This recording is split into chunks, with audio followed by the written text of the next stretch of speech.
நான் இது ப்ரிப்பேர் பண்ணுற போது நான் நினச்சேன், நம்மலாம் ஃபேமிலியாக அப்போ சின்ன வயசில் இருக்கும் போது கீழே குடும்பமாக உட்காந்து சாப்பிடுவோம், ஒன்றா தான் சாப்பிடுவோம், ஒன்றா தான் பரிமாறுவாங்க எல்லாம். அப்போ நான் யோசித்தேன், ஸ்கூலுக்கு போகும்போது அப்படி தான் இருந்தது, அப்படி தான் இருந்தது. எல்லாரும் வேலைக்கு போயிட்டு வந்துட்டு எல்லாரும் குடும்பமாக உட்காந்து நம்ம சாப்பிட்டுட்டு பரிமாறிட்டு எல்லாரும் படுக்க போயிடுவோம். இப்படி தான் இருந்தது. இப்போ குடும்பமாக சாப்பிட்றதே இல்லை. அவங்கவுங்க டைமுக்கு அவங்கவுங்க வந்து அவங்கவுங்க சர்வ் பண்ணி அவங்கவுங்க சாப்பிட்டு போயிடுறாங்க. அப்போது நல்லா பாருங்கள் எவ்வளோ டிஃப்ரென்ஸ் இருக்குதுன்னு பாருங்கள். இந்த கேப்புன்றது கேஜெட்ஸ், ஃபஸ்ட்டு எனக்கு ஞாபகப்படுத்துறது கேஜெட்ஸ். இந்த கேஜெட்ஸ் இல்லாத காலம் அது, அதனால் குடும்பமாக இருந்தோம். இப்போ எல்லாம் கேஜெட்ஸ் வந்துருச்சு, எல்லாமே இருக்குது. சோஷியல் மீடியா, பசங்களுக்கு ஃபோன். ஒரு குழந்தை டியூஷன்லேருந்து கிளம்பும் போது ஆட்டோ புக் பண்ணிகிட்ருக்கேன் மேம் அப்படின்னா, ஆட்டோ புக் பண்ணுறக்கேன்னு இப்படி திரும்பினா இவ்வளோ பெரிய டேபு, அது என்னன்னு தெரியல, மேக் புக்கா அது தெரியல, இவ்வளோ பெருசு வச்சு புக் பண்ணிகிட்ருக்காங்க ஆட்டோவை. அப்போ எல்லா விதமான கேஜெட்ஸும் அவைலபிளாக இருக்குது. அப்போ நம்ம இந்த கேப்புக்கு வர காரணம் ஃபோனு. எத்தனை பேர் எஸ் சொல்லுவீங்க? எஸ். நான் ஒரே ஒரு எக்ஸாம்பிள் சொல்லணும். ஒரு டீச்சர் எங்கள் ஸ்கூலில் இருக்காங்க. அவங்க வந்து வீட்டுக்கு போனால், நானே ஹஸ்பண்ட் கிட்ட சொல்லியிருக்கேன், வீட்டுக்கு போனால் ஃபோன் பண்ணால் எடுக்கவே மாட்டாங்க. ஏதாவது இம்பார்ட்டன்னா கூட அவங்களுக்கு வந்து நம்மளால் காண்டாக்டே பண்ண முடியாது. ஏதோ கொஸ்டின் பேப்பரோ ஏதாவது எமர்ஜென்சி காண்டாக்ட் பண்ண முடியாது, தெரியும் எனக்கு. ஃபோன் பண்ணால் எடுக்க மாட்டாங்க. அப்போ நான் சொல்லுவேன், மேம் ஏதாவது எமர்ஜென்சினா கூட நீங்கள் ஃபோன் பண்ணால் எடுக்க மாட்டீங்க. இல்லை மேம், நானும் என் வீட்டுக்காரும் முடிவு பண்ணிட்டோம், வீட்டுக்கு வந்தோன்னே ஃபோனை எடுத்து வச்சிடணும். என் பிள்ளைங்க ஃபோனே பார்க்க மாட்டாங்க, கேட்கவே மாட்டாங்க, ஏன்னா நாங்கள் அதை எடுக்கிறது இல்லை, அதனால் என் பிள்ளைங்களும் எடுக்க மாட்டாங்க. அப்போ எப்போ தான் மேம் யூஸ் பண்ணுவீங்க? இப்போ தான் அவங்கெல்லாம் படுத்துட்ட பிறகு தான் ஃபோனுன்றதே ஒன்று நாங்கள் எடுப்போம், அதுக்குள்ளே டைம் ஆகிடும், படுத்துட்டு நாளைக்கு காலையில் வந்துடணும். வீட்டுக்கு போய் அவங்க ஃபோனே எடுக்க மாட்டாங்க. இப்போ வரைக்கும் இப்போ ஈவினிங் மேலே நம்ம கால் பண்ணால் அவங்க எடுக்க மாட்டாங்க. எவ்வளோ ஒரு அவங்களுக்குள்ள ஒரு அண்டர்ஸ்டாண்டிங் பார்த்தீங்களா? அப்போ இந்த ஃபோனுன்றது சாப்பிடும் போது ஃபோனு தான். ஃபஸ்ட்டெல்லாம் எங்கன்னா ஹோட்டல் போனோன்னா இல்லை வீட்டில் எல்லாம் கேதர் பண்ணோன்னா என்ன பண்ணிவிட்டு சாப்பிடுவோம்? ஜோம் பண்ணிவிட்டு சாப்பிடுவோம். இப்போ என்ன பண்ணிவிட்டு சாப்பிடுவாங்க? ஃபோட்டோ எடுத்து ஸ்டேட்டஸ் போட்டுருவாங்க. இரு யாரோ தொடாதீங்க சாப்பாடை, இருங்க வெயிட் பண்ணுங்க, ஃபஸ்ட்டு ஃபோட்டோ எடுத்துடலாம். ஃபஸ்ட்டு என்ன பண்ணுறோம்? ஃபோட்டோ எடுக்கிறோம். அப்போ பார்த்தீங்களா காலம் எப்படி மாறிடுச்சு பாருங்களேன். அப்போது இந்த கேஜெட்ஸுன்றது தான் நம்மளுக்குள்ளே கேப்பே. அப்போ கொஞ்சம் கொஞ்சமாக டக்குன்னு ஸ்டாப் பண்ண முடியாது. கொஞ்சம் கொஞ்சமாக எவ்வளோ முடியுதோ நம்ம என்ன பண்ணிடணும்? அந்த கேஜெட்ஸை கம்மி பண்ணிடணும். வீட்லேயும் வேறு வழியே இல்லை. இப்போ என் பையனுக்குன்னா வேறு வழியே இல்லை, கண்ட்ரோலே பண்ண முடியாது. என்ன பண்ணிவிடுவோம்? ஒரே வழி ஃபோனு தான்.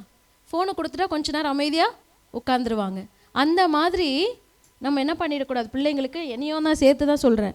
அப்படி கொஞ்சம் கொஞ்சமாக கம்மி பண்ணாதான் இந்த பிரிட்ஜ் என்ன பண்ண முடியும், நம்ம கட்ட முடியும். ஆமென். செகண்ட் பார்க்கலாம், அவாய்டிங் ஃபேமிலி டைம். ஃபேமிலியாக எத்தனை பேர் இப்போ தான் வெளியே போயிட்டு வந்தீங்க? யாராவது இருக்கீங்களா? ஃபேமிலியாக நாங்கள் வந்து ட்ரிப்புக்கு போனோம், ஃபேமிலியாக நாங்கள் ஒன்றா இதை செஞ்சோம், ஃபேமிலியாக நாங்கள் விளையாடணும். யாராவது எதாவது சொல்ல முடியுமா? ஃபேமிலியாக நாங்கள் எல்லாம் ஒன்றா, ஃபேமிலினா எல்லாருமே ஃபேமிலியாக சொல்லுங்கள். சரி, ஃபேமிலியாக சாப்பிட்டது சொல்லலாம். ஃபேமிலியாக எப்போ லாஸ்ட்டாக எப்போ சாப்பிட்டது? சும்மா ஏதாவது சொல்லுங்கள் பார்க்கலாம்.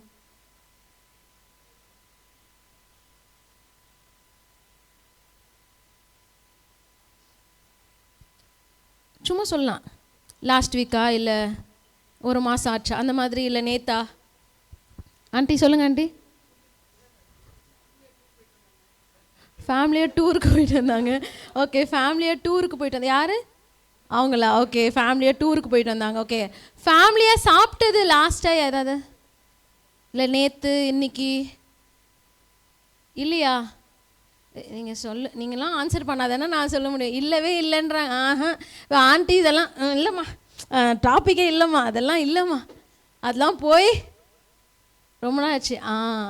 இப்போ தெரியுதா ஏன் கேப்புன்னு? நம்மலாம் யோசிச்சுப்போம், சின்ன வயசில் எப்படி சாப்பிடுவோம் எல்லோரும்? ஃபேமிலியாக தானே சாப்பிடுவோம், ஃபேமிலியாக தானே உட்காந்து எல்லாரும் பரிமாறிட்டு அப்படி தானே சாப்பிடுவோம். அப்போ இப்போல்லாம் அதை பாருங்கள், ஃபேமிலி டைம். சோஷியல் மீடியாவுக்கு டைம் இருக்குது, ஃபேஸ்புக், இன்ஸ்டாகிராம் போஸ்ட்டு, வாட்ஸ்அப்பு, ஸ்டேட்டஸில் பார்த்தாங்களா ரீல்ஸு, மணிக்கணக்காக ரீல்ஸ். ஆனால் ஃபேமிலி டைம் ஃபேமிலியா இல்லவே இல்லை. அப்போ இதை தான் நம்ம பிரிட்ஜு கேப்பை ஃபில் பண்ணணுன்னா நம்ம இங்கே வந்தவங்க சும்மா போகக்கூடாது. ஆமேன். ஏதாவது ஒரு சேஞ்சோட தான் போகணும். ஆமேன். அதுதான் நோக்கம். எல்லாருக்கும் சேர்த்து, என்னையும் சேர்த்து தான், எனக்கும் என் கணவருக்கும் எல்லாருக்கும் சேர்த்து தான் இது. ஆமேன். எல்லாருக்கும். அப்போ நம்ம என்ன பண்ணணும், ஃபேமிலி டைமை கொஞ்சம் நம்ம என்ன பண்ணணும், இன்க்ரீஸ் பண்ணணும். அப்போ தான் அந்த பாண்ட், அப்போ தான் அந்த பிரிட்ஜு கட்டப்படும். நெக்ஸ்ட்டு பி, இதுதான் முக்கியமானது, ப்ரேயர்லெஸ்னஸ். கேப்பு வரதுக்கு காரணம் ப்ரேயர் இல்லை. ப்ரேயர் இருந்தால் எப்படி கேப் வரும்? கேப் அடைக்கிறது தானே ஆண்டவர். ஆமேன். கேப் வர விடுவாரா? விடவே மாட்டார். அப்போது இந்த ஃபேமிலி டைமோட இது ரொம்ப ப்ரையாரிட்டைஸ் பண்ணணும் நம்ம. எது? ப்ரேயர். டெய்லி ப்ரேயர் கன்சிஸ்டண்ட்டாக இருக்கணும். ஆமேன். ஒரு நாள் தவறக்கூடாது.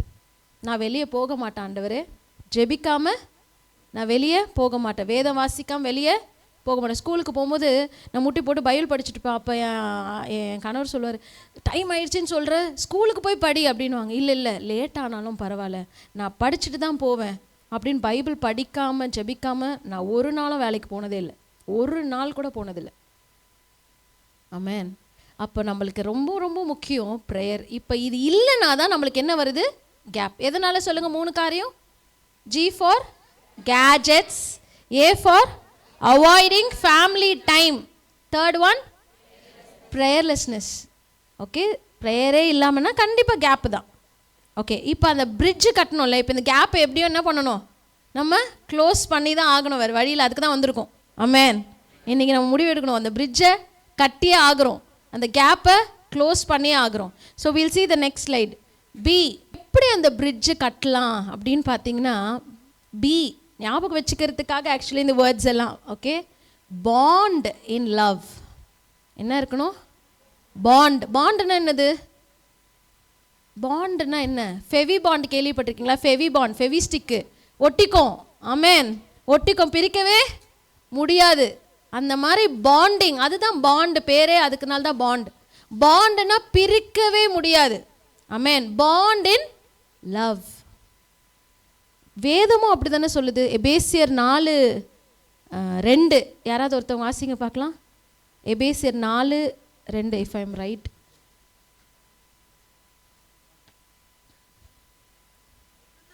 ம் ம் ம் ம் ம் அன்பினால் ஒருவரை ஒருவர் தாங்கி. ஆமேன். எல்லாவற்றிலும் எது பெரியது? அன்பே பெரியது. ஆமேன். இந்த அன்பு, இந்த பாண்ட் இருந்தோன்னா யாருமே பக்கத்தில் வரவே முடியாது. எங்கள் அப்பா, எங்கள் டேடி அடிக்கடி ஒரு கதை சொல்லுவார். சின்ன வயசுலேருந்து எப்போ கதை கேட்டாலும் இதே கதை தான் சொல்லுவார். இப்போ யாராவது என் பசங்களுக்கு கதை சொல்லுனாலும் அதே கதை தான் சொல்லுவார். அப்போ என்ன கதை சொல்லுவார்னா, மாடு புல்லை போய் மேய்க்க போச்சு. அப்போது அவங்க குரூப்பாக இருந்தாங்க, நிறைய மாடுங்க இருந்தாங்க. ஆனால் என்ன பண்ணாங்க, தனித்தனியாக போய் புல்லை போய் சாப்பிட்டு வந்தாங்க. அப்போ ஒரு மாடு போகுமா, புல்லை சாப்பிடுமா, திரும்பி வராதான்.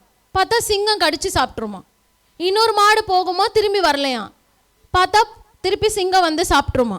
அப்போ மற்ற மாடுங்கள்லாம் யோசிச்சுதுங்களாம், ஏன் போன மாடுங்கள்லாம் திருப்பி வரலை, அவங்கெல்லாம் தனியாக போனாங்க, அதனால தான் அவங்க மாட்டிக்கிட்டாங்க போல். நம்ம நெக்ஸ்ட் டைம் போகும்போது என்ன பண்ணலாம், ஒன்றா போகலாம், ஒன்றா போய் புல்லை போய் சாப்பிட்டு வந்துடலான்னு சொல்லிட்டு பிளான் பண்ணிட்டு போகிறாங்களாம். பிளான் பண்ணிட்டு போனால் சிங்கம்லாம் குரூப்பாக வர்றதை பார்த்து பயந்து ஓடிடுச்சான்.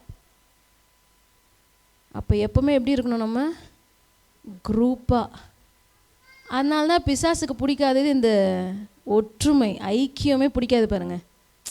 தனியாக இருந்தால் ஈஸியாக பாவத்தில் ஒருத்தர் சிக்கிடுவான். தனிமை பாவத்தில் சிக்க விட்டுரும். அந்த தனிமையாக செப்பரேஷன், இது பிசாசுக்கு ஒரு பயங்கரமான டூல். பிரிக்கிறது. ஆதாம் ஏவாள் ஒன்றாவே இருந்தாங்க, பிரித்து கூட்டு வந்தான் பாருங்க. தனியாக இருக்கும் போது மீட் பண்ணா பாருங்க. ஏவால ஆதாமோடு இருந்து மீட் பண்ணல. ஆதாம் அப்போ இல்லை. அப்போ தான் பிசாசு போகிறான். அப்போது பிசாசுக்கு தேவை வந்து பிரிக்கணும், தனிமைப்படுத்தணும். இதான் ஆசை. நம்ம எப்படி இருக்கணும்? பாண்டடாக இருக்கணும். நம்ம க்ளூ மாதிரி நம்ம குடும்பம் எப்படி இருக்கணும்? ஒட்டி இருக்கணும். அப்போது யாராலுமே என்ன பண்ண முடியாது? நம்மளை கிட்ட கூட வர முடியாது. ஆமேன்.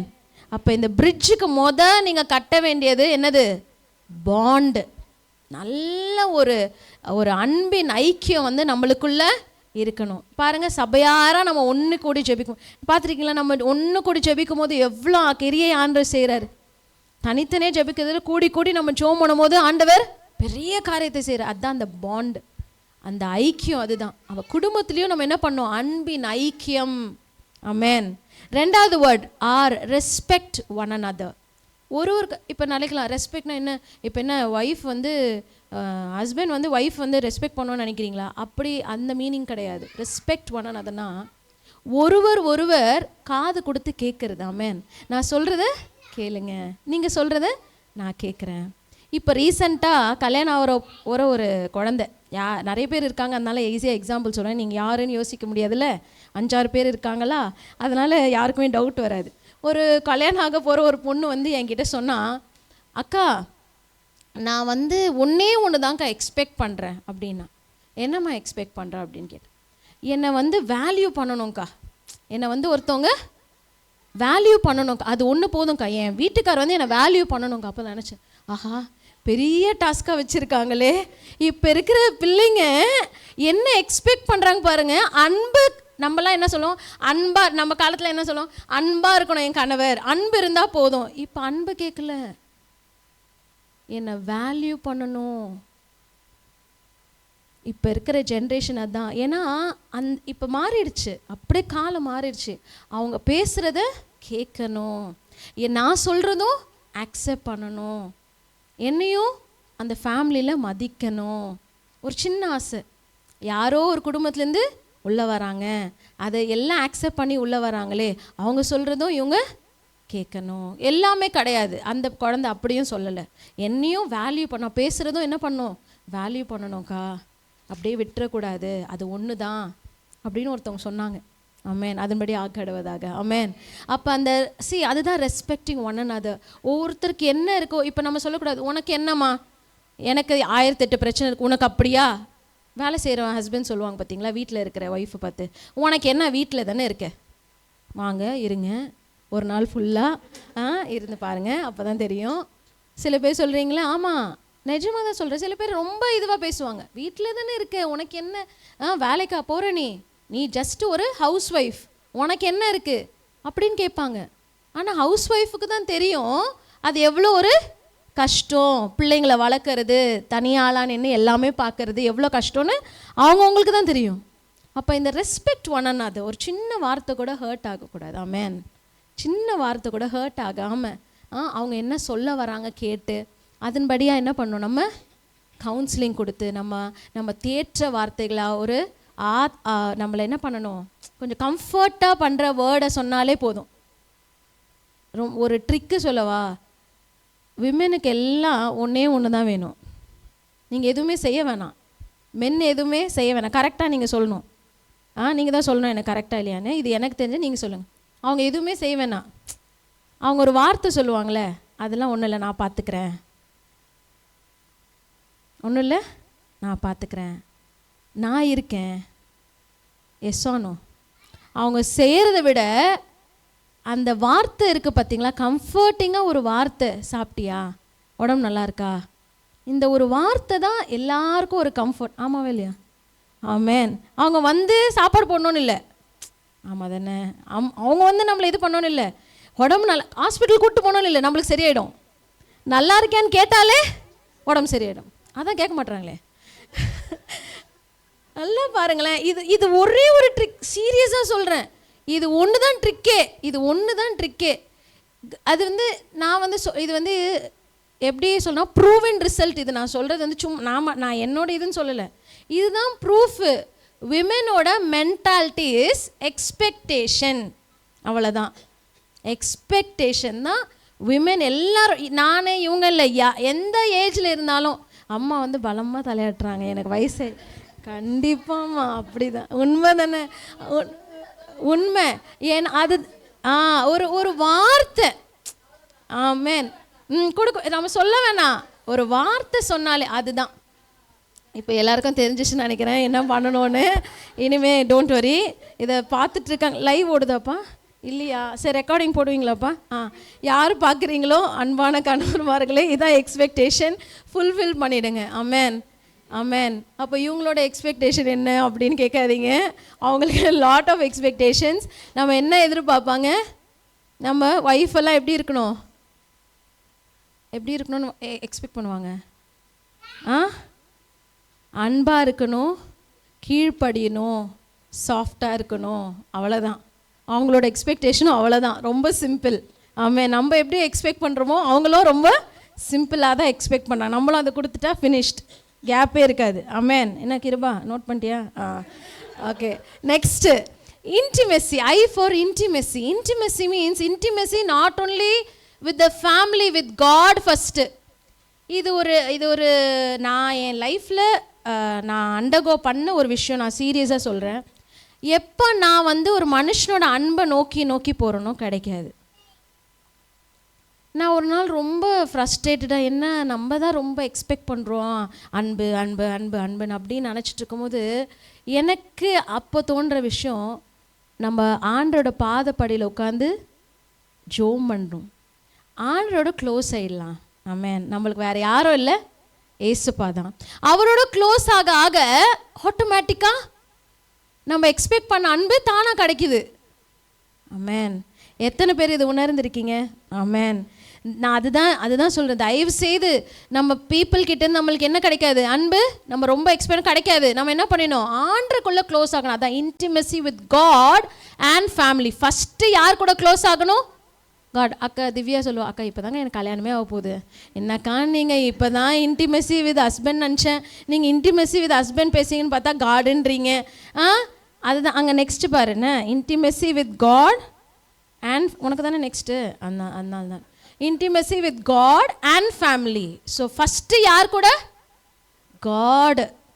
காட் கூட என்ன பண்ணணும், ரொம்ப க்ளோஸான ரிலேஷன்ஷிப்பில் நம்ம இருந்துட்டோன்னா ஆட்டோமேட்டிக்காக நம்ம யாரெல்லாம் அன்பை நம்ம நாடுறோமோ அவங்க தானாக என்ன பண்ணிடுவாங்க, வந்துடுவாங்க. ஆமேன். Okay, next daily prayer. ஆமேன். ஃபேமிலி ப்ரேயர் அப்போ நடத்துவாங்க. டெய்லி ப்ரேயர் கன்சிஸ்டண்ட்டாக, ஒரு நாள் விடாமல். இந்த ஜிம்முக்கெலாம் போகிறவங்க பார்த்துருக்கீங்களே, டெய்லி போவாங்க. நேற்று ஒரு டியூஷன் பையன் வந்தான், நீ ஏன் ஃப்ரைடே டியூஷன் வரல? மேம் நான் செம்ம டயர்டு மேம், தூங்கிட்டேன். ஜிம்முக்கு கூட போகாமல் நான் தூங்கிட்டேன்னா பார்த்துங்க மேம் அப்படி. அப்போனா அவன் என்ன சொல்கிறான், நான் ஜிம்முக்கு கூட போகாமல் நான் தூங்கிட்டேன்னா பார்த்துக்கங்க மேம் நீங்களே. அப்படின்னா அவன் என்ன சொல்ல வரான், ஜிம்மு எனக்கு அவ்வளோ இம்பார்ட்டண்ட்டு, அதை கூட போகாமல் நான் தூங்கிட்டேன்ல மேம், அதனால தான் நான் டியூஷன் கூட வரல. ஒரு பையன் வந்து 6 to 8 நம்ம கிளாஸ் வச்சுக்கோம், மேம் காலையில் எனக்கு ப்ராக்டிஸ் இருக்குது மேம். ஒரு நாள் மேம், ஒரு நாள் போகலனாலும் அது வந்து மிஸ் ஆகிடும் மேம் அந்த ப்ராக்டிஸு. அதே தான் இப்போ ஒரு 10 நாள் ஒருத்தவங்க ஜிம்முக்கு ஒரு மாதம் ஒருத்தவங்க ஜிம்முக்கு போகிறாங்க, கண்டினியூஸாக வச்சுக்கலாம். இன்னொருத்தவங்க வந்து ஒரு நாள் விட்டு ஒரு நாள் தான் போகிறாங்க. அந்த ஃபஸ்ட்டு ஒருத்தவங்க வந்து ஒரு மாதமும் கம்ப்ளீட் ஸ்ட்ரிக்ட் டயட் எடுக்கிறாங்க. இன்னொருத்தவங்க டயட்டே இல்லாமல். யார் வந்து ரொம்ப ஃபிட்டாக இருப்பா? டெய்லி யார் ஜிம்முக்கு போனாங்களோ, டெய்லி யார் அந்த ரொட்டீன் ஃபாலோ பண்ணாங்களோ அவங்க தானே. அதே மாதிரி தான் ஒரு நாள் தவறி ஜோம் பண்ணாலும் நம்மளோட ரிசல்ட்டு நல்லா இருக்காது. டெய்லினா டெய்லி தான். ஆமேன். இன்றைக்கி மட்டும்தான் சிஸ்டர் நான் ப்ரே பண்ணல, நேற்று பண்ணேன் சிஸ்டர், முந்தா நேற்று கூட பண்ணேன், ஆனால் இன்றைக்கி தான் பண்ணல. அந்த இன்றைக்கே போயிடுச்சு, அவ்வளோதான், ஃபினிஷ்ட். அப்போ ஒரு நாள் கூட தவறாமல் நான் என்ன பண்ணணும், ஜெபிக்கணும். ஆமேன். ஒரு நாள் தவறக்கூடாது. சின்ன பிள்ளைங்க பெரியவங்க, எனக்கு உடம்பு சரியில்லை, நான் படுத்துட்டு என்ன ஆனாலும் சரி, ஆமேன், நம்ம என்ன பண்ணிடணும், ஜெபம் பண்ணிடணும், வேதத்தை வாசிச்சிடணும். ஆமேன். அதான் டெய்லி ப்ரேயர். அப்போ எங்கன்னா கேப் வருமா சொல்லுங்கள்? வருமா? வரவே வராது. பிரிட்ஜ் பண்ணிடலாம். Next grow in faith. ரொம்ப பியூட்டிஃபுல்லான ஒரு வார்த்தை. நம்ம எப்படி வளரணும்? விசுவாசத்தில் வரந்தான் அந்த பிரிட்ஜ் கட்டப்பட்டுரும். ஆமேன். சில பேர் சொல்லுவாங்க, நான் ரொம்ப விசுவாசம் சிஸ்டர், அவருக்கு விசுவாசமே இல்லை சிஸ்டர். நான் பயங்கர விசுவாசம் சிஸ்டர், என் பிள்ளைக்கு விசுவாசமே இல்லை சிஸ்டர். இது வந்து க்ரோ இன் ஃபேத். எல்லாரும் க்ரோ ஆகணும். ஆமென். சின்னதுலேருந்தே பிள்ளைங்களுக்கு விசுவாசமான வார்த்தைங்க சொல்லி கொடுத்துட்டு வளர்க்கணும். ஆமென். ஒரு வாட்டிக்கு ஒருத்தவங்க வந்து ப்ரெசன்ட் பண்ணாங்க காரு. என் பையனுக்கு நம்ம சர்ச் பிலீவர் ஒருத்தவங்க ஒரு கார் வந்து ப்ரெசன்ட் பண்ணாங்க. அப்போ நான் சொன்னேன், இவங்க தான்ப்பா உனக்கு வாங்கி கொடுத்தாங்க அப்படின்னு சொல்கிறேன். அவன் அதை காதில் தேங்க்யூ ஏசப்பா அப்படின்னா, தேங்க்யூ ஏசப்பா அப்படின்னா. அந்த ஆண்டி வாங்கி கொடுத்தாங்கடா. அதாம்மா ஏசப்பா தானம்மா கொடுத்தாங்க. உண்மையாகவே நான் ரொம்ப ஷாக் ஆகிட்டேன். ஒரு சின்ன குழந்தை யார் வாங்கி கொடுத்தாங்க நான் சொல்கிறேன், இவங்க வாங்கி கொடுக்கல. நான் ஒரு ஆண்டி அந்த ஆண்டி தேங்க்யூன்னு சொல்ல, ஏசுப்பா தேங்க்யூ ஏசுப்பா. அப்போ ஃபேத். அப்போ ஆண்டர்கிட்ட கேட்டால் கிடச்சிரும். ஆமென். சின்ன வயசுலேருந்தே உங்ககிட்ட வரக்கூடாது பிள்ளைங்க. நீங்கள் போ ஆண்டர்கிட்ட கேளு, நீ போய் ஜோம் பண்ணு. உனக்கு வேணுமா ஆண்டர்கிட்ட கேளு, நீ முட்டி போடு, நீ ஜோம் பண்ணு, நீ ஆண்டர்கிட்ட கேட்டு வாங்கிக்கோ. அப்போ நம்ம மட்டும் விசுவாசத்தில் வளர்ந்துருக்கோம், நம்ம பெருமையை சொல்லக்கூடாது. நம்மளோட கடமை என்னது? எல்லாரையும் விசுவாசத்தில் ஸ்ட்ராங்காக நிற்க வைக்கிறது தான் நம்ம கடமை. ஆமென். நீங்கள் விசுவாசமாக இருக்கீங்களா? அப்போ மற்றவங்களை என்ன பண்ணிடணும்? நான் விசுவாசத்தில் நான் எப்படியாவது கொண்டு வரணும். குடும்ப தலைவர் யார் விசுவாசம் ஸ்ட்ராங்காக இருக்காங்களோ, கமான் லெட்ஸ் பில்ட் டுகெதர். வா, நம்ம எல்லாரும் விசுவாசத்தில் வளரணும். சின்ன வயசுலேருந்தே சொல்லி கொடுக்கலாம் பிள்ளைங்களுக்கும். கொஞ்சம் டவுனாக இருக்கும் போது நம்ம தான் சொல்லி தரணும். ஆமென். லாஸ்ட்டாக சொல்லி முடிக்கலாம், என்கரேஜ் ஒன் அனதர். ஆமென். ரொம்ப ரொம்ப இம்பார்ட்டண்ட். என்கரேஜ் ஒன் அனதர் அப்படின்னா என்ன? கிளாஸில் போயிட்டு இன்னைக்கு சும்மா ஒரு எக்ஸாம்பிள் சொல்கிறேன். எஸ்தர் இன்னைக்கு ரொம்ப நல்லா பாடினேன் எஸ்தர் அப்படின்னு சொன்னால் எஸ்தருக்கு எப்படி இருக்கும்? இப்போது சந்தோஷமாக இருக்கும். பிரீத்தி வந்து என்ன நல்லா பாடினேன். அன்றைக்கி யூத் மீட்டிங் சொன்னேன் எஸ்தர், சூப்பர். ஜெரமி அன்றைக்கி ஒரு யூத் மீட்டிங் அது செம்ம இருது, வர்ஷிப் செம்ம. Simon you plate so well Simon, really Simon. Okay, last Sunday சூப்பராக வாசிச்சடா. பாருங்க, அவன் வாய் ஃபுல்லாக பல்லு, அவனுக்கு தாங்க முடியல. அத்தைனா அவனுக்கு ரொம்ப பிடிக்கும். அத்தை வந்து என்ன சொல்லிட்டான், அத்தை வந்து இதெல்லாம் சொல்ல மாட்டான், அவனுக்கு தெரியும். அத்தையே சொல்லிட்டாங்களே அப்படின்னு அவனுக்கு பயங்கர ஹாப்பினஸ்ஸு. இல்லை அவன் கலாய்க்கிறானா தெரியல, அத்தை சும்மா விளாட்றாங்கன்னு தெரியல. I have to ask him. அப்போ பாருங்கள், ஒரு ஹாப்பினஸ். ரொம்ப ரொம்ப நல்லா இருந்தா அப்படி சொன்னால் நம்மளுக்கு எப்படி இருக்குது? ஹாப்பி ஆகிடுறோம். அதான் இது ஒரே ஒரு சின்ன எக்ஸ்பெக்டேஷன் தான் பிள்ளைங்க இடத்துல இருக்குது. ஆமென். நம்மளுக்கு அது தெரியல. இது என்ன மார்க்கு போ, இதுவா, ஓகே நெக்ஸ்ட் டைம் இது பண்ணு. என்கரேஜ். ஓகே, இது ஒரு செகண்ட் ப்ரைஸாக பரவாயில்ல விடு, நெக்ஸ்ட் டைம் வாங்கிக்கலாம். என்கரேஜ். சின்ன விஷயந்தான் இருக்கும். இப்போ பிள்ளைங்க வந்து கோவமாக பேசுகிறது எதுவுமே அலோவ் பண்ணுறதில்ல. இப்போ இருக்க ஜென்ரேஷன் ஃபுல்லாகவே மாறிட்டாங்க. அவங்கள நம்ம முன்னா இருந்த மாதிரி நம்மளால் ட்ரீட் பண்ணவே முடியல. எனக்கு தெரிஞ்ச ஒரு பிள்ளையோட ஒரு பொண்ணு, அவங்க பிஎட் படிச்சுட்ருக்காங்க. அவங்க அப்பா வந்து சுவிசேஷகர், ரொம்ப டிசிப்ளின்டான ஒரு அப்பா அப்படின்னு நான் பார்த்ததில்ல அவங்க அப்பாயாலும். அந்த பிள்ளைய மட்டும் தெரியும். அப்போ அந்த பொண்ணு அடிக்கடி எனக்கு கால் பண்ணும். அப்போ அந்த பிள்ளை சொன்னது, எங்கள் அப்பா வந்து ரொம்ப ஸ்ட்ரிக்ட். இப்போ கூட ஒசூர் ஜோசப் பாஸ்டர் சர்ச்சில் அவங்கள கூப்பிட்டுருக்காங்களா மெசேஜ். ரொம்ப ஸ்ட்ரிக்ட்டு அக்கா, எங்கள் டேடி ரொம்ப டிசிப்ளின்டாக இருப்பார். அதனால் என் தம்பியை வந்து எப்போ பாரு நான் வந்து யூத் மீட்டிங் மெசேஜ் கொடுக்க போகிறேன், என் பிள்ளையே ஹேர் கட் இப்படி பண்ணலன்னா எப்படின்னு சொல்லி ரொம்ப திட்டாங்க. அப்போ அவன் போய் எப்படியோ திட்டி போய் ஹேர் கட் பண்ணிட்டு வர சொல்லிட்டாங்க. அப்போ தான் நான் அவனை கூட்டிகிட்டு போவேன் மீட்டிங்க்குன்னு திட்டாங்க. இப்போ அவனோட ஃபோன் எடுத்து பார்த்தா இந்த மாதிரியான யூடியூப்லாம் பார்த்துட்ருக்கான்னு சொல்லிட்டு அதை அவங்க வந்து எனக்கு ஷேர் பண்ணியிருந்தாங்க. அவன் அந்த குழந்தை பார்க்குற அந்த யூடியூப் இதை தான் பார்த்துட்ருக்கான் நிறைய, அவன் ஹிஸ்ட்ரியில் இதான் இருக்குக்கா, இது கரெக்டாக என்னன்னு பாருங்கள் அப்படின்னு எனக்கு வந்து அவங்க ஷேர் பண்ணுறான். அதில் எப்படி இருக்குன்னா, அரோகண்ட், பிடிவாத குணம். எப்படி நம்ம வந்து ஒருத்தவங்களை தாக்கலாம், எப்படி ஒருத்தவங்களை பிடிவாதமாக நம்ம ஜெயிக்க முடியும், எப்படி நம்ம பிடிவாதமாக பேச முடியும், எப்படி ஒரு ப்ராப்ளம் வருதுன்னா நம்ம எப்படி அதை அகேன்ஸ்டாக போக முடியும்னு ஃபுல் வீடியோ. நானே கொஞ்சம் பார்த்து மிரண்டுட்டேன். அப்போ நான் சொன்னேன், உங்கள் டேடிக்கிட்ட நீ சொல்லு, இல்லை நீ வந்து உன் தம்பி கூட க்ளோஸ் ஆகு ஃபஸ்ட்டு, உன்கிட்ட அவன் எல்லாத்தையும் ஷேர் பண்ணட்டும்.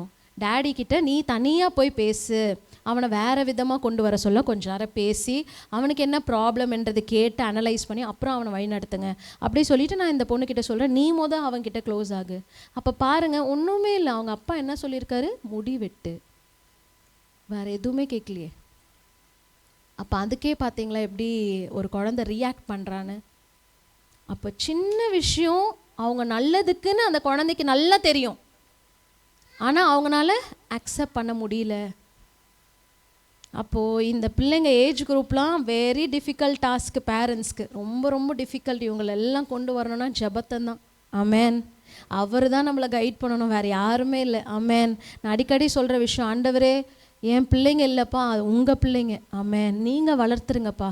அடிக்கடி நான் அந்த வேர்டை சொல்லுவேன். எனக்கு தெரியாது, எனக்கு பேரண்டிங்கே எனக்கு தெரியல, I am not fit to be a parent. நீங்கள் என் பிள்ளைங்களை நீங்கள் வளர்த்துருங்க. நம்ம அவர்கிட்ட தான் ஒப்பு கொடுக்கணும், வேறு வழியே இல்லை. ஆமேன். வளர வளர எப்படி இருப்பாங்கன்னே தெரியல. அப்போ ரொம்ப ரொம்ப கேர்ஃபுல்லாக ஒருத்தவங்க பேச வராங்கன்னா கேளுங்க. குழந்தை ஸ்கூல்லேருந்து ஓடி வரும், வந்து ஏதோ சொல்ல வரும், இருடா எனக்கே 1008 டென்ஷன் இருக்குது, உடனே நம்ம கத்திரும். அந்த குழந்தை சொல்ல வந்ததே விட்டுரும். என்னைக்கு நம்ம பிள்ளைங்க பேசுகிறத நம்ம தாய் நான் வந்து ஸ்டூடெண்ட்ஸ் கிட்ட சொல்லுவேன், நீங்கள் போய் உங்கள் அம்மா கிட்ட பேசுங்க. உங்கள் அம்மா கிட்ட மேம் நான்லாம் போய் பேசணும் வைங்களேன், எங்கள் அம்மா சிரிப்பாங்க மேம், என்னடா புதுசாக வந்து பேசுகிற அப்படின்னு கேட்பாங்க மேம். ஏன் பேசலாம் கேட்க மாட்டான், அவங்க ரொம்ப பிஸி மேம், அவங்ககிட்டலாம் பேச முடியாது அப்படின்றாங்க பசங்க. அப்போ பசங்கிட்ட நம்ம சொல்லி அனுப்புகிறோம், பேரண்ட்ஸ் கிட்ட போய் நீங்கள் உட்காந்து டைம் ஸ்பெண்ட் பண்ண, அவங்க என்ன ஆன்சர் சொல்கிறாங்க, பேரண்ட்ஸ் ரெடியாக இல்லை. நிறைய பேர் சொல்கிறேன். அப்போது தயவு செய்து சொல்கிறேன், உங்கள் பிள்ளைகளை நம்ம கண்காணிங்க, என்ன பண்ணுறாங்க, என்ன அவங்களுக்கு என்ன ஏக்கம், ஃபோன் கூட என்ன பார்க்குறாங்க. அடிக்கடி நான் இப்போ பாப்பா கூட ஃபோன் பார்ப்பேன், நான் வாங்கி அந்த ஹிஸ்ட்ரியை பார்ப்பேன், அவளுக்கு தெரியாது, நான் பார்த்துருக்கேன். என்ன பார்க்குறாங்க, என்ன ரீல்ஸ் பார்க்குறாங்க. நம்ம என்ன பண்ணணும், ஒரு கவுண்டர் செக்கு பேரண்ட்ஸ் பண்ணிகிட்டே இருக்கணும். ஆமேன். இது பொல்லாத உலகம். ஆமேன். கரைப்படாதபடிக்கு ஆண்டு பாதுகாத்து கொள்ளணும். ப்ளஸ் நம்ம பேரண்ட்ஸும் நம்ம ஞானத்தோடு நடந்து கொள்ளணும். ஆமேன். ஸோ ப்ளீஸ் என்கரேஜ் உங்கள் பெற்றோராகலும். உங்கள் ஹஸ்பண்ட் ஏதாவது அச்சீவ் பண்ணால், ஆமாம் பெரிய அச்சீவ்மெண்ட் பண்ணிட்டார் இவர், அப்படிலாம் இல்லை. அவர் எதாவது சொன்னாருன்னு நம்ம என்ன பண்ணோம், அப்ரிஷியேட். ஆமேன். என்கரேஜ். சூப்பருங்க, நெக்ஸ்ட் டைம் இன்னும் நல்லா பண்ணுங்கள். சாம்பாரில் உப்பு இருக்கா அப்படின்னு கேட்டேன்னா, இது போய் சாம்பாரா, அவ்வளோதான் அவுட்டு. நம்ம மனசே உடஞ்சிரும். ஆமேன். ஆமாம் தானே. நான் ஃபஸ்ட் டைம் பன்னீர் பட்டர் மசாலா வச்சேன். எனக்கு ரொம்ப நாளாக ஆசை பன்னீர் பட்டர் மசாலா வைக்கணும்னு. இந்த பன்னீர் வாங்குறதுக்கு ரொம்ப யோசித்தேன், என்னடா இவ்வளோ காஸ்ட்லியாக இருக்குது பன்னீர்னு. ஏதோ ஒரு ஆஃபர் வந்துச்சுன்னு வாங்கிட்டேன். பன்னீர் வாங்கிடுச்சு. என் பொண்ணு வந்து பன்னீர் பட்டர் மசாலா செய்யுங்கம்மான்னு செஞ்சுட்டேன். சரி ஃபஸ்ட் டைம் கரம் மசாலா அது இது எதுவுமே இல்லை, வீட்டில் இருந்ததை வச்சு போட்டு செஞ்சுட்டேன். எனக்கு ரொம்ப பிடிச்சிருந்துச்சி. என் பாப்பாவும் வந்து டேஸ்ட் பண்ணலாம். அவன் என் ஹஸ்பண்ட் கிட்ட கொடுத்தேன்னு, நல்லா தக்காளி ஜாஸ்தியாக போட்டியா அப்படின்னு. அவ்வளோதான் முடிஞ்சிச்சு. என் மனசே உடஞ்சிச்சு. அவ்வளோ என்னடா இது, ஒன்றுமே அவர் கேட்கல. அவர் என்ன சொன்னார், தக்காளி ஜாஸ்தியாக போட்டா. இப்போ அவருக்கு தெரியாது, நான் சொல்லவே இல்லை, ஆக்சுவலாக ஷேரே பண்ணல. அவர் சொன்னது என்னென்னா, தக்காளி ஜாஸ்தியாக போட்டார் தான் கேட்டார். அவர் கரெக்டாக கண்டுபிடிச்சிட்டாரு. ஆக்சுவலி தக்காளி ஜாஸ்தி தான் எனக்கே தெரிஞ்சுது. ஆனால் ஓவராலாக டேஸ்ட் பண்ணும்போது அதை வச்சு சாப்பிடும்போது நல்லா தான் இருந்துச்சு, ரொம்ப சிம்பிளாக இருந்துச்சு. ஆனால் அந்த ஒரு சின்ன விஷயம் நம்மளுக்கு என்னாச்சு, அச்சச்சோ செஞ்சதெல்லாம். அப்போ நான் யோசித்தேன், அவர் கூட இப்போ நான் மேகி செஞ்சு தரும்போது நான் கூட சொல்லுவேன், ஏங்க பெப்பரே இல்லைங்க அப்படின்னு சொல்லுவேன். அப்போ யோசித்தேன் நான், அப்போ நம்மளும் தானே இந்த மாதிரி சொல்லியிருக்கோம், இப்போ எனக்கு ஹர்ட் ஆகுதுன்னா அவருக்கும் தானே ஹர்ட் ஆகும். அப்போ சரி, அப்போ நம்ம மேலேயும் தப்பு இருக்குது. அப்போ யாராவது சொன்னால் ஒரு சின்ன அப்ரிஷியேட். இப்போ மாமனார்லாம் உண்மையாக சொல்ல, அப்பா அம்மா எதனானா, என் அம்மா வந்து யார்கிட்ட சொல்லுவாங்க, பிரீத்தி வந்து இது நல்லா செய்வா அப்படின்னா எனக்கு அப்படியே பயங்கரமாக ஹாப்பி ஆகிடும். சும்மா சாதாரணமாக தான் சொல்லுவாங்க, அம்மா ரசம் நல்லா வைக்கோன்னு கூட சொல்லுவாங்க. அதுவே எனக்கு என்ன ஆகிடும், ரொம்ப ஹாப்பி ஆகிடும். பரவாயில்ல, என்னை வந்து பெருமையாக சொல்கிறாங்களே அப்படின்னு. அப்போ வந்து இதெல்லாம் சாப்பிட்டு பார்த்து இது நல்லா இருக்குமோன்னு சொல்லிட்டா போதும், எனக்கு ரொம்ப ஹாப்பி ஆகிடும். அது வந்து கரெக்டு தானே. நம்ம கஷ்டப்பட்டு செஞ்சு ஒரு சின்ன அப்ரிசியேஷன், நம்ம நெக்ஸ்ட்டு ஏதாவது செய்யணும்னு தோணும். ஆனால் செஞ்சு கம்ப்ளைண்ட் பண்ணால் என்ன தோணும், அப்படிலாம் தோணக்கூடாது. ஓகே, இன்னையோட தோணக்கூடாது, சரிங்களா? ஸோ நம்ம அதுதான் அந்த தோணிடுச்சுன்னா கேப் ஆகிடுச்சுன்னு அர்த்தம். நெக்ஸ்ட் டைம் செஞ்சாலும் பரவாயில்ல, நம்ம என்ன பண்ணலாம், இம்ப்ரூவ் பண்ணி வேறு மாதிரி செய்யலாம் அப்படின்னு நம்ம என்ன பண்ணோம், இந்த கேப்பை நம்ம என்ன பண்ணுறோம், ஃபில் பண்ணி நம்ம இந்த பிரிட்ஜை கட்டிட்டு தான் போகிறோம். ஆமென். God bless you.